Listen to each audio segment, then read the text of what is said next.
twarabivuze yuko ari intwari ibereye yazirwana n'igiturire. Igiturire rero wamenga kigira kituneshe. None ubu rero ko duhagurutse turabe ingene ico giturire kizotunesha. Mpamagariye abarundi bose ndababwira yuko hari hingwara y'igiturire no kunyonyeza itunga ry'igihugu.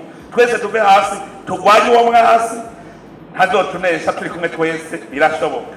Ndagiye rero subira kwigira sinda bibazwa yabo bo muri societe civile, abo uri mu nzego, abe uwo ari we wese, kuko hariho abantu batamenya icyo bajejwe. N'umurimyi ariko ararima azatubwire, twese tuje kuri urwo rugamba tugwane gushikaho uyu mwaka wa 2025 uzohera igihugu cy'u Burundi kitakirangwamo igiturire no kunyonyeza itunga ry'igihugu.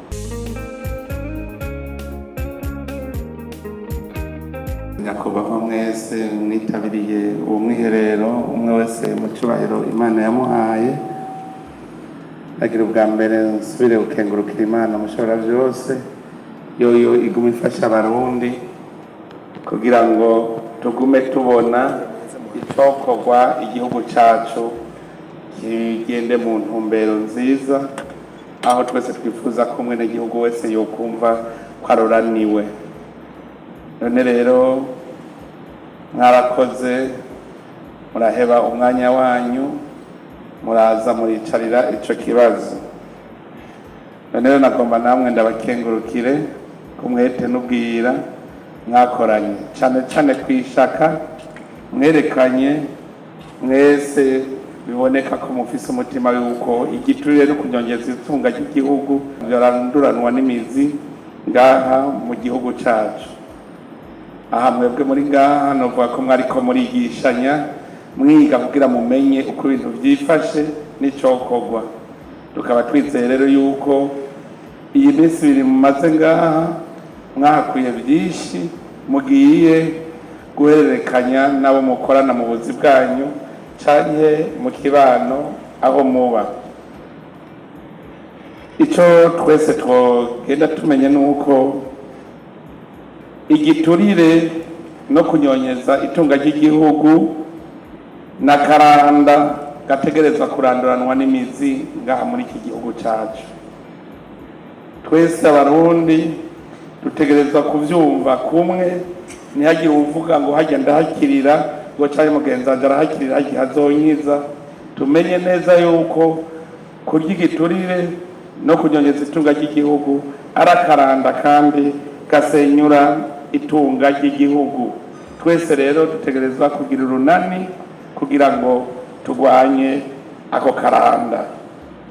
Kugira ngo rero urwo rugamba rushoboke nuko twese twagira urunani atanumwe avuyemo, baba bari mu nzego z'igihugu, baba abikorera ivyabo, abari bo bose, umurundi wese ndetse n'umunyamahanga wese abe ngaha mu Burundi yogira ico kibazo gwiwe, ubwoba bukatuvamwo. Muri urwo runani twese turi kumwe, nta na kimwe cyo tunanira, ntawe ufise ingufu ziruta iz'abandi. Ikindi kintu twokora kugira ngo dushobore kurwana urwo rugamba ni ukumva ko dukunda igihugu, tugasonera ivy'igihugu. Tuzokwama tubivuga, igihugu icyo ari cyo cyose bene igihugu bategereza gusonera ico gihugu, iryo tongo ry'igihugu, ndetse bagakora n'ibishoboka byose kugira ngo iryo tongo ry'igihugu ryubahirizwe. Bose abenegihugu bose bategereza kubahiriza amategeko y'igihugu, akubahirizwa atanumwe ayaca ku ruhande. Ubugira gatatu no gusonera umuntu uwo ari we wese, na cyane cyane twebwe tujejwe kurongora abandi, tumenye ko turiko turatunganiriza umwenegihugu wese kandi tumusonera.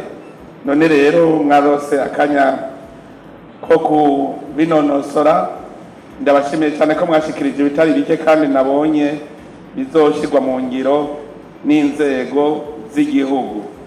Ico tugiye kwihutira no kwigegeranyo tujya tugigire gwacu, tugigire ici inzego z'igihugu mu gishikiriza inama shikiranganje kugira ngo bibe gwacu.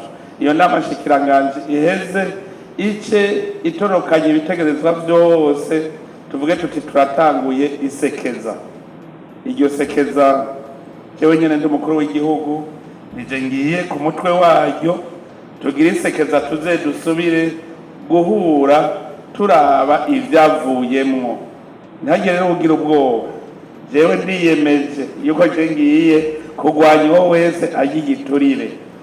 Namwe ntimugire ubwoba, murazoheza mubonye hariho ababazibira, muheze munshikire mubishikirize, jewe nanje ndavyigireko. Tugiye kuraba rero n'ingene dukomeza bwa buhinga ngurukana bumenyi kugira ngo ivyo dukora byose bije ahabona. Kuko dukoresheje burya buhinga ngurukana bumenyi, niyo ukeneye kumenya ikintu uca wugurura ugaca ukibona, ufise ibibazo ukabaza. Turazi yuko cyane cyane abarya ibiturire cyane abanyonora itunga ry'igihugu batabikunda, mugatoza bibakundisha ku nguvu. Hariho ikibazo mu gusozera nagomba subire gushimikirako, ni ikibazo kijanye no kudoma ku rutoki abarya ibiturire n'abanyonora itunga ry'igihugu. Hariho ibindi byo gukingira ivyabona vyovyo ndamaze kubibona, koko ivyabona birarondegwa wabonetse. Murumva yuko hariho akaranda dufise muri twebwe nyene. Rero twese cyambere ndabona yuko dukwiye kugira uwo umutima wo gukunda igihugu, hanyuma ivyabona navyo nyene tubikingire. Ico kintu abantu bajejwe ubutungane muze muramenya ibintu byo gukingira ivyabona. Ariko ikintu kinezereje nuko ndavye ingene mungana ngaha, jewe ndizeye ko ngaha n'imiburiburi 10% bagiye nawe ubu bakijijwe. Abo 10% tworonka bakijijwe muri sale, tukaronka 10% bakijijwe. Je ndazi yuko mu gihe kitarambiranye muzosanga iturire cyaheze, kuko ni ikintu cyari cyaragizwe umugenzo kubera igihugu cyatwawe nabi. Twarabivuze yuko ari intwari ibereye yazigwana n'igiturire. Igiturire rero wamenga kigira kitunesha. None ubu rero ko duhagurutse turabe ingene ico giturire kizotunesha. Mpamagariye abarundi bose ndababwira yuko hariho ingwara y'igiturire no kunyonyeza itunga ry'igihugu. Twese tuve hasi turwanye uwo mwasi, ntazotunesha turi kumwe twese, birashoboka. Ntihagire rero usubira kwigira sindabibazwa, yabo bo muri societe civile, abo uri mu nzego, abe uwo ari we wese, kuko hariho abantu batamenya icyo bajejwe. N'umurimyi ariko ararima azatubwire, twese tuje kuri urwo rugamba tugwane gushikaho uyu mwaka wa 2025 uzohera igihugu cy'u Burundi kitakirangwamo igiturire no kunyonyeza itunga ry'igihugu. Ndabakengurukiye rero mwebwe mwavyitavye, murampaye icyizere yuko urwo rugamba atari ubwo mukuru w'igihugu wenyene. Ubu rero nkaba ndangije sozera uwo umwiherero wo kwiga neza icokorwa kugira ngo igiturire no kunyonyeza itunga ry'igihugu ihere. Mwese Imana ibahezagire, naho mu mezi make ituje gusuzuma. Murakoze, Imana ibahezagire.